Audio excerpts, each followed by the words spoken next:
أكبر تحدي واجه رحيم هو رفض أمه لدخول الإسلام، حيث أنها كانت تعتبر كل من يعتنق الديانات منافقاً، وخاصة المسلم. تخيلوا معي 17 عاماً لم يستطع أن يقول لها كلمة واحدة عن الإسلام. Then when she found out she had cancer, and it was a very bad cancer, only 3 weeks she had to live.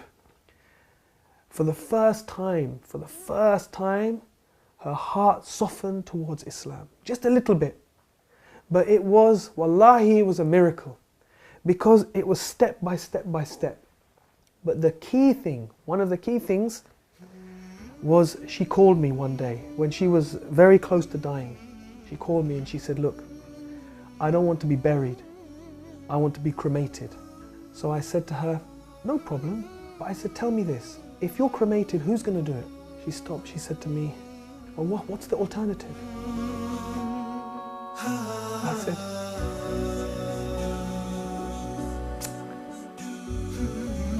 I said, the alternative is if you die, then your sons, me and your sons, we will carry you.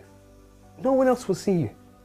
And we will take you to a place, and your daughter and your daughter-in-laws, they will wash you, and they will prepare you, and they will wrap you in a simple white cloth. And no one will see you. And in one day, we will bury you in the ground, with no coffin, with no fuss, very, very simple. She said to me, that's what I want. She said, that's what I want. But now I had a problem. She's not Muslim. So she phoned my brother and sister and she said, I want a Muslim burial. I would just try very slowly to give her small bits of dawah.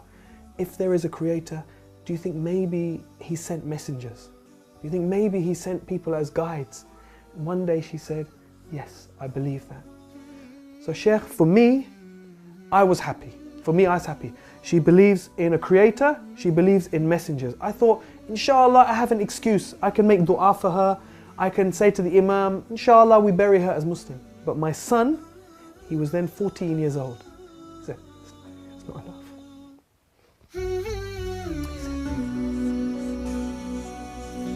He said, it's not enough. He said, she has to say Shahada. So I was scared, because I thought, if he tries to make her say Shahada, then she will say, no, I don't want to say this. And then I have a problem. He said, don't worry, Abba, don't worry. I will talk to her. So he went up to her bedroom. He said, and I was downstairs for like 1 hour. And I was walking around, oh my God, what's happening? Did she say yes? Did she say no? And he came down, he said, easy. He said, no problem. I said, what? He said, she gave Shahada. I said, properly in Arabic? He said, yes, Arabic fully. No problem. And maybe 2-3 days later, she died. Oh. Alhamdulillah. سبحان الله يعني وأن الله يهدي من يريد.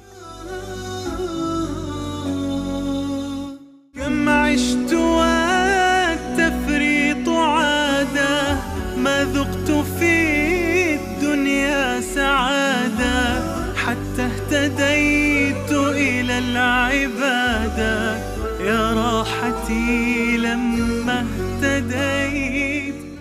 I had no plans to go for Hajj that year because there were too many difficulties in the family after my mother died unexpectedly like that. But then Islam Channel called me, and actually their plan was not to take me. They asked me to go and I said I can't go this year. I've got too many difficulties with the family. Then at the last minute, when there was only a few days to go before Hajj, they approached me. They said, look, we've had some complications. We need you to come as a presenter this year. I said, I'm going to make Hajj for my mother. So within just 3 months of her dying, mashallah, I was able to go and I was able to make Hajj for my mother, and alhamdulillah share that with millions of people around the world. And so many people called, because she died in Ramadan, and I was doing TV work at that time. Allahu Akbar. People from around the world called and gave sadaqah in her name. Someone built a masjid in her name. So many orphans sponsored in her name. So Allah is Ar-Rahman. Allah is Ar-Rahman.